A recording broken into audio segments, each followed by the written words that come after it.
வணக்கம். ஜவை இஜட் from Javadhupatti Pudhur. Power writer அப்படிங்கிற அந்த யூடியூப் சேனல் மூலமாக உங்களை மீண்டும் சந்திப்பு ரொம்ப மற்ற மகிழ்ச்சி. அத்தோட எங்கள் சேனலை சப்ஸ்கிரைப் பண்ணுங்கள், பெல் பட்டன் அழுத்த மறந்துடாதீங்க. அத்தோட எல்லாத்துக்கும் ஷேர் பண்ணுங்கள். கோவை மாணவி பலாத்கார சம்பவம், அதன் அடிப்படையில் 3 குற்றவாளிகளும் சுட்டு பிடிக்கப்பட்டு இன்னைக்கு கைது செய்யப்பட்டு சிறைச்சாலையில் இருக்கிறாங்க. போலீஸாருடைய திறமையின் வெளிப்பாடு, அதை மகளிர் ஆணை தலைவி ஏஎஸ் குமாரியை ரொம்ப பாராட்டிட்டாங்க. பரவாயில்லைங்க, ரொம்ப சீக்கிரம் பிடிச்சிட்டிங்க. அதே மாதிரி தான் அந்த அண்ணா பல்கலைக்கழக விஷயமும். இது மாதிரி ஏகப்பட்ட விஷயங்களில் போலீஸார் உடனுக்குடனே செயல்படக்கூடிய ஒரு சூழல். அதற்கு அரசியல் கட்சிகளும் ஒரு காரணம். இதற்கு முன்னாலே இருந்த அதிமுகவில் இந்த மாதிரிலாம் கிடையாது. பொல்லாத ஆட்சிக்கு பொள்ளாச்சியே சாட்சின்னு மு.க. ஸ்டாலின் சொல்லுவார். மற்றபடி ஆட்சியின் ஒரு மாற்றத்தின் வெளிப்பாடு கூட சொல்லலாம். ஆமாம், அதன் அடிப்படையில் நடந்து கொண்டிருக்கக்கூடிய திமுக அந்த ஆட்சியின் அடிப்படையில் ஒரு வேகமாக எதுலையுமே செயல்பாடு இருக்கு. அது பாராட்டக்கூடிய விஷயம்.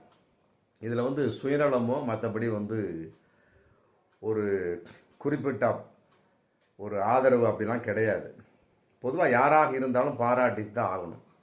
அப்படிங்கிறப்ப அவங்களுக்கு இன்னும் இன்க்ரீஸ் வரும். அதன் அடிப்படையில் போலீஸார் விரைந்து செயல்பட்டு டக்குன்னு பண்ணிட்டாங்க. 11 மணி ரேஞ்சுக்கு இதில் இரவு நடந்திருக்கு.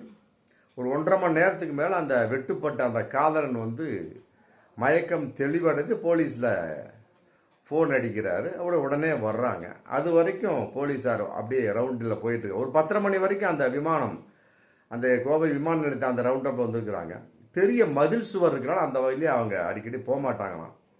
அதன் அடிப்படையில் ஒரு கட் பண்ணி அப்படியே வந்துடுவாங்களாம்.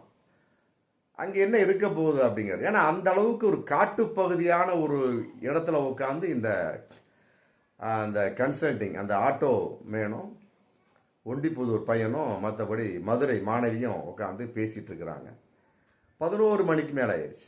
அப்போ அங்கே இருகூர்லேருந்து தண்ணியை போட்டு ஒரு 3 பேர், ஆமாம், அவங்க ஆல்ரெடி குற்றவாளிகள், கொள்ளை வழக்கு எல்லாம் இருந்திருக்கு. அவங்க கோயம்புத்தூரில் வாழ்ந்து கொண்டிருக்கக்கூடிய ஒரு நபர்கள்.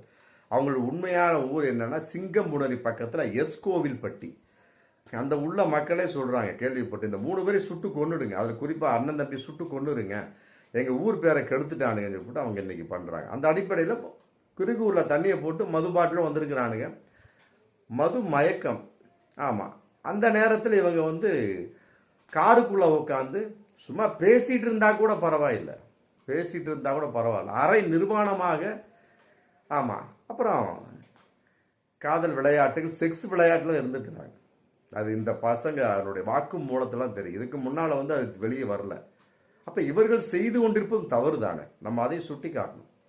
தண்ணியை போட்ட உடனே அவனுங்களுக்கு மெப்பு, பார்த்த உடனே அவனுக்கு ஒரு உந்துதல். அந்த விஷயத்தில் இந்த 3 பேருமே சேர்ந்து தவறு பண்ணுறாங்க. பட் அவர்களும் அங்கு மது போடாமல் மற்றபடி சுயநிலைவாக இருந்து தவறு தானே பண்ணுறாங்க. அதையும் நம்ம பார்க்கணும். இவர்கள் மதுவால் தவறு, அவர்கள் எந்த ஒரு இது இல்லாமல் காதல் உணர்வால், செக்ஸ் உணர்வால் தவறு. 11 மணிக்கு மேலே அங்கே என்ன வேலை அப்படிங்கிற கேள்வி இன்னைக்கு கேட்டுத்தான் ஆகணும். நிர்பயா சம்மந்தப்பட்ட மேட்ரு, அண்ணா பல்கலைக்கழக மேட்டர்லாம் அந்த 2 பேருக்கு தெரியும் இல்லையா? மதுரை மாணவிக்கும் ஒண்டிப்புதூர் அந்த ஆட்டோமேனுக்கு தெரியும் இல்லையா? கன்சல்டி பையனுக்கும் தெரியும் இல்லையா? தெரிந்தும் அவர்கள் இவ்வாறு நடந்து கொள்கிறார்கள்னா அப்புறம் அவர்கள் மேலே நம்ம குறை சொல்லாமல் எல்லாம் இருக்க முடியாது.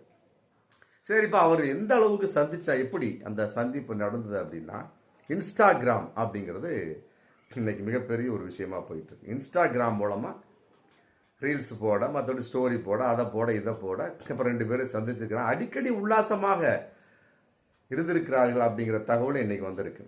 ஏன்னா அன்னைக்கே அந்த காரில் உட்காந்து அரை நிர்வாணமாக தான் இருந்திருக்காங்க. இப்போ இன்னும் கூட சொல்லலாம், அந்த மது போதையில் போனவனுங்க அந்த 2 பேரும் உட்காந்து பேசிட்டு இருந்தாங்க, தூரமாக உட்காந்து பேசியிருந்தா கூட இவனுக்கு அந்த வெறி வந்திருக்காரு. அது ஒரு கற்பனையை நம்ம பார்க்கணும். இவங்க என்ன பண்ணியிருக்காங்க, அரை நிர்வாணமாகவே இருந்திருக்காங்க. ஆணும் சரி அந்த பொண்ணும் சரி அரை நிர்வாணம் இருக்கிறப்ப அந்த அரை நிர்வாணத்தை பார்க்கக்கூடிய சமயத்தில் இவனுக்கு இந்த 3 பேர்த்துக்கும் போதை தலை இருக்கிறதுனால அந்த செக்ஸு போதை, ஆல்ரெடி மது போதை, இந்த செக்ஸு போதை ஏறினவுடனே தவறு பண்ணுறாங்க. அந்த பழக்கத்தின் வெளிப்பாடு என்ன அப்படின்னா இன்ஸ்டாகிராம் பழக்க வெளிப்பாடு. பொதுவாக இந்த இன்ஸ்டாகிராம் அப்படிங்கிறது எக்ஸ் தளம், மற்றபடி யூடியூப் சேனல், மற்றபடி ஃபேஸ்புக் எல்லாமே வந்து சமூக வலைத்தளங்கள். அதெல்லாம் வந்து மிகப்பெரிய ஒரு பயன்பாடான விஷயம். அதை வந்து இன்னைக்கு நம்ம தவறாக பயன்படுத்தி கொண்டிருக்கின்றோம் அப்படிங்கிறது தான் வந்து மிக தலைவலியான ஒரு விஷயம், வருத்தத்துக்குரிய விஷயம். அதன் அடிப்படையில் இந்த 2 பேர் பழகிருக்கிறாங்க. அதன் அடிப்படையில் இவர்கள் நிறையா அப்பப்போ உல்லாசம், அந்த இடத்துல அந்த விமான நிலையத்துக்கு பின்னால் எத்தனை தடவை உல்லாசமாக இருந்தாங்களோ அப்படின்னு யாருக்கு தெரியும்? அவங்களுக்கு மட்டும்தான் தெரியும். இன்றைக்கி பாதுகாப்பாக ஒரு உடல் நலத்தில் எந்த ஒரு கோளாறும் இல்லாமல், மற்றபடி அந்த மாணவிக்கும் அந்த பையனுக்கு வந்து கன்சல்டிங், சைக்கோ கன்சல்டிங் போயிட்டு இருக்கு. இருந்தாலும் இந்த விஷயத்துக்கு என்ன அடிப்படை காரணம் அப்படின்னா இன்ஸ்டாகிராம் அப்படிங்கிற அந்த சமூக வலைத்தளம் அப்படிங்கிறது இன்னைக்கு மிகப்பெரிய ஒரு தகவலாக போயிட்டு இருக்கு. அது நன்மையான ஒரு தகவல் தான், நன்மையான ஒரு தளம் தான். பட் இருந்தாலும் அதை தவறாக நாம் பயன்படுத்தி காதல் வெளிப்பாடு, அதன் அடிப்படையில் வந்து சென்னை, காஞ்சிபுரம், செங்கல்பட்டு மாவட்டத்தில் வந்து ஏகப்பட்ட சிறுமிகள் வந்து கர்ப்பம், சிறு இளம் வயது கர்ப்பம், ஆமாம் நடந்து கொண்டிருக்கிறது, ஆகி கொண்டிருக்காங்க. இந்த ஒரு மீண்டும் ஒரு அதிர்ச்சிகரமான ஒரு தகவல். இந்த சென்னை பலாத்கார அந்த குற்றம் ஒரு பக்கம் இருந்தால் அது ஒரு பக்கம் அதிர்ச்சி. அதை ஒட்டி இன்றைய சூழலில் இன்றைக்கு வந்து மிகப்பெரிய ஒரு ஆய்வு என்ன சொல்லுது அப்படின்னா, சென்னை, காஞ்சிபுரம், செங்கல்பட்டு, மற்ற சோ இருக்கக்கூடிய திருவண்ணாமலை மாவட்டம் எல்லாமே வந்து இந்த இன்ஸ்டாகிராம் மூலமாக 18, 16 வயசு, 18, 19 வயசு சின்ன சிறுமிகள் காதல் அப்படிங்கிற பேரில், மற்றபடி வந்து ஒரு இனவெறி கான்செப்ட், செல்போன் தான் காரணம் அப்படிங்கிறாங்க. செல்போனில் வந்து ஆபாச பெற்றவங்க வந்து சொன்ன உடனே வாங்கி கொடுத்துட்றாங்க, இல்லைன்னா அவங்க தற்கொலை பண்ணிக்கிறாங்க. அந்த மாதிரி ஏகப்பட்ட பேர் தற்கொலை பண்ணிக்கிட்டாங்க, சிறுவர்களும் சிறுமிகளும். செல்ஃபோனை வாங்கி கொடுங்க, இல்லாட்டி நான் தற்கொலை பண்ணிக்கிறேன்னு சொல்லிட்டு மிரட்டுறாங்க அப்பா அம்மா. உடனே என்ன பண்ணுறாங்க, எப்படியோ போய் தொலைஞ்சு போட்டு வாங்கி கொடுத்துட்றாங்க. கேட்டால் வந்து நாங்கள் அதில் வந்து கல்வி படிக்கிறோம், ஆமாம் படிப்பு சம்மந்தப்பட்டது மட்டும்தான் பார்ப்பான்னு சொல்லி இவங்க என்ன பண்ணுறாங்க, கல்வி சம்மந்தப்பட்டதையும் பார்க்குறாங்க, மற்றபடி கலவி சம்மந்தப்பட்டதையும், கலவினா செக்ஸு பார்க்குறாங்க கம்ப்ளீட்டாக. அப்படிங்கிறப்ப அவங்களுக்குள்ள விருன்னு ஒரு உணர்வு, அந்த 3 பேர்த்துக்கு எப்படி மது போதையால் ஒரு அந்த உணர்வு ஏற்பட்டுச்சு, அது மாதிரி இவங்க செக்ஸ் போதையால் ஒரு உணர்வு ஏற்பட்டு சின்ன வயசு 16, 17, 18 வயசில் இளம் கர்ப்பம். சமீபத்தில் கூட ஒரு திருவள்ளூரில் ஒரு செக்கப் பண்ணியிருக்கிறாங்க. மிகப்பெரிய ஒரு ஆய்வு போயிட்டுருக்கு. இன்னைக்கு காலையில் வந்த ஆய்வு செக்கப் பண்ணியிருக்காங்க. இந்த இதில் ஹீமோகுளோபின் இருக்கான்னு சொல்லி போட்டு பள்ளிக்கூடத்தை செக் பண்ணுவாங்க பார்த்தீங்கன்னா, இலவச மருத்துவம் போட்ட சமயத்தில் திருவள்ளூர் மாவட்டத்தில் ஏகப்பட்ட குழந்தைகள் வந்து இளம் வயது கர்ப்பமாக இருந்திருக்காங்க. ஒரு மாதம் 2 மாதம் கர்ப்பமாக இருந்திருக்காங்க. பாருங்கள் எவ்வளோ பெரிய அதிர்ச்சிகரமான ஒரு தகவல். இதுக்கெல்லாம் என்ன காரணம், இன்ஸ்டாகிராம் தான் காரணம் சொல்லி போட்டு அந்த ஆய்வு சொல்லுது. உடனே வந்து அது உடனே கேள்விப்பட்டவன அந்த 1 மாத கர்ப்பம், 2 மாத கர்ப்பம் ஈஸியாக கர்ப்பத்தை கிளச்சிருக்கிறாங்க. சும்மா சாதாரணமாக அரசு சம்பந்தப்பட்ட ஒரு அரசு முகாமில் செக் பண்ண வகையில் வந்தவாசி, திருவண்ணாமலை, திருப்பூர், திருவள்ளூர், மற்ற இந்த ரேஞ்சில் செங்கல்பட்டு, சென்னை கூட அந்த அளவுக்கு இல்லை, அந்த ரேஞ்சு வரக்கூடிய சமயத்தில் செக் பண்ணுறப்ப ஒரு ஏகப்பட்ட மாணவிகள் வந்து கர்ப்பமாகவே இருந்திருக்கிறாங்க. என்னங்க அது ஆச்சரியமா, ரொம்ப அதிர்ச்சிகரமாக. 1 மாத கர்ப்பம், 2 மாத கர்ப்பம், ஆமாம் டக்குன்னு பார்த்துருக்காங்க. இந்த மாதிரி சொன்ன உடனே அவங்க என்ன பண்ணியிருக்காங்க, டக்குன்னு கண்டுபிடிக்கப்பட்டு அதை அமுக்கலாக கொண்டு போய் பெத்தவன்கிட்ட சொன்ன உடனே யார் எவரெல்லாம் டக்குன்னு கர்ப்பத்தை கலைச்சிட்டாங்க. வளர்ந்துருச்சுன்னா பிரச்சனை இல்லை, கர்ப்பத்தை கலைச்சிட்டு இன்னைக்கு அந்த அளவுக்கு மிக மோசமான காரணம் என்ன, இன்ஸ்டாகிராமுங்கிற அற்புதமான ஒரு வலைத்தளமுங்க. பட் அதில் வந்து இப்படிப்பட்ட தவறான விஷயம் நடந்துட்டு இருக்கு அப்படிங்கிறது மிக ஏற்றுக்கொள்ள முடியாத விஷயம். அதே மாதிரி வந்தவாசியில் போன வாரம் ஒரு சம்பவம் நடந்திருக்கு. 10வது படிக்கிற 17 வயசு பையனை ஒரு கல்லூரி மாணவி திருமணம் செஞ்சுக்கிட்டான். 17 வயசு பையனை திருமணம் செய்யலாமா? கத்தனை கல்லூரி மாணவி திருமணம் செய்திருக்கா. பேட்டா கல்விங்கிற பேரில் பழக்கம், இன்ஸ்டாகிராம் அப்படிங்கிற பேரில் கலவியின் வெளிப்பாடு. அப்புறம் ஏன் வந்து கல்லூரி சம்மந்தப்பட்ட வகையில், மாணவிகள் சம்மந்தப்பட்ட வகையில் இந்த மாதிரி கோவையில் பலாத்காரம் நடக்காது? நல்லா யோசிக்கணும். இந்த வகையில் பொறுத்த வரைக்கும் இங்கே ஒரே விஷயம் நான் சொல்லக்கூடிய சொல்லும், பல விதத்தில் வீடியோவில் சொல்லிட்டோம். அதாவது வந்து சேலைக்கு மேலே முள்ளு விழுந்தாலும் சரி, முள்ளுக்கு மேலே சேலை விழுந்தாலும் சரி, அது முள்ளுக்கு சேதாரமே கிடையாது. எப்படி விழுந்தாலும் சேலைக்கு தான் சேதாரம். அந்த வகையில் வந்து இன்னைக்கு பெண்கள் கட்டுப்பாடற்று தெரிந்து கொண்டிருக்கிறார்கள் அப்படிங்கிற பகிரங்கமாகவே சொல்லலாம். ஆமாம், கட்டுப்பாடற்று தெரிந்து கொண்டு, குறிப்பாக இன்ஸ்டாகிராம் பல விகித பார்க்கலாங்க. ரோட்டில் பார்த்தீங்கன்னா ஏகப்பட்ட பெண் கையில் செல்ஃபோனோடு தான் போயிட்டு இருக்காங்க. ஆண்களை விட பெண் குழந்தை சரியா செல்ஃபோனாவது பேசிக்கிட்டே போகிறாங்க. என்ன பேசுவாங்க அப்படிங்கிறது அவங்களுக்கு கேட்டால் தான் தெரியும். அந்த மாதிரி நிறையா பேசிக்கிட்டே போகிறாங்க.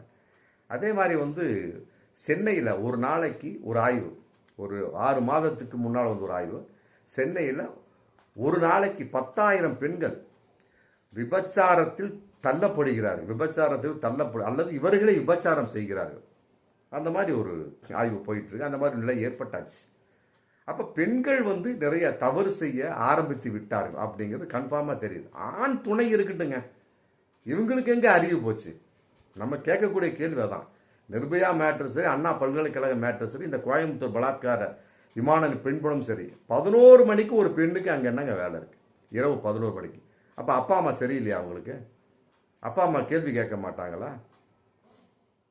நல்லா யோசிக்கணும். அப்பா அம்மா எந்த ஊருக்கு போனாங்க? அப்போ இந்த பொண்ணு வந்து அப்பா அம்மாவையும் ஏமாற்றி, நான் இந்த மாதிரி வந்து ஒரு குறிப்பிட்ட இடத்துக்கு போகிறேன், என்ன ஃப்ரெண்ட்ஸு வீட்டுக்கு போகிறேன் அப்படின்னு பொய் சொல்லி தான் அந்த பொண்ணு வந்திருப்பா. அதை நம்ம சொல்லிக்கணும். பரிதாபப்படக்கூடிய ஒரு விஷயமா இருந்தாலும் இப்படியே பரிதாபப்பட்டுக்கிட்டே போயிட்டா அப்படின்னா பெண்களோட நிலைமை என்ன? பரிதாபப்பட்டுக்கிட்டே போயிட்டு இருக்கிறவங்க, ஆமாம், பொம்பளை பரிதாபப்பட்டே போட்டு இப்போ பெண்களோட நிலைமை என்ன? அப்போ என்ன வரும்? ஹைமன் சவ்வோட ஆமாம் கல்யாணத்திற்கு பெண்கள் கிடைப்பார்களா வரும் காலங்களில்? சந்தேகம்தான். எங்கள் காலத்திலாம் வந்து கல்யாணம் பண்ணிட்டாங்க அப்படின்னா அன்னைக்கு ஃபர்ஸ்ட் நைட்டு நடக்கும். அடுத்த நாள் வந்து பாவாடையில் பிளட் இருக்கான்னு பார்ப்பாங்க. ஓப்பனாக பேசுகிறேன், நான் தப்பாக எடுத்துக்காதீங்க. மாமியாக்காரி பார்ப்பான். ஆமாம், என் கண்ணு முன்னே நடந்திருக்குது. கிராமத்தில் மாமியாக்காரி பாப்பா பிளட் இல்லாட்டி எங்கிட்டி போனேன் கேட்பா. யார்கிட்ட போன, காரணம் என்ன? இது தகராறு நடந்திருக்குதுங்க. என் கண்ணு முன்னே நானே பார்த்துருக்கேன். தகராறு நடந்து அந்த மாதிரிலாம் பலவிதமான ஒரு சம்பவம் நடந்திருக்குது கிராமத்தில். இன்னைக்கு நடந்துகிட்டு இருக்கு. இன்னைக்கு குறிப்பிட்ட சமூகம் வந்து கல்யாணம் பண்ணிட்டாங்க அப்படின்னா, ஆணு இப்போ கல்யாணம் பண்ணிட்டாங்க அப்படின்னா காலையில் அந்த பெண் வந்து பாவாடையில் பிளட்டை காமிச்சே ஆகணும், இல்லைன்னா சந்தேகம் தான். வீட்டுக்கு அமிச்சிடுறாங்க. நடந்திருக்கு வீட்டுக்கு அமிச்சிட்டாங்க, நடந்திருக்கு. அப்போ இந்த மாதிரி இன்ஸ்டாகிராம் பழக்கம் நடக்கக்கூடிய சமயத்தில் வரும் காலங்களில் ஒன்றும் கிடையாது. ஒரு 30-40 வருஷத்துக்கு பின்னாலெல்லாம் வந்து கன்னித்திரை உள்ள பெண்கள் கிடைப்பது கடினம்.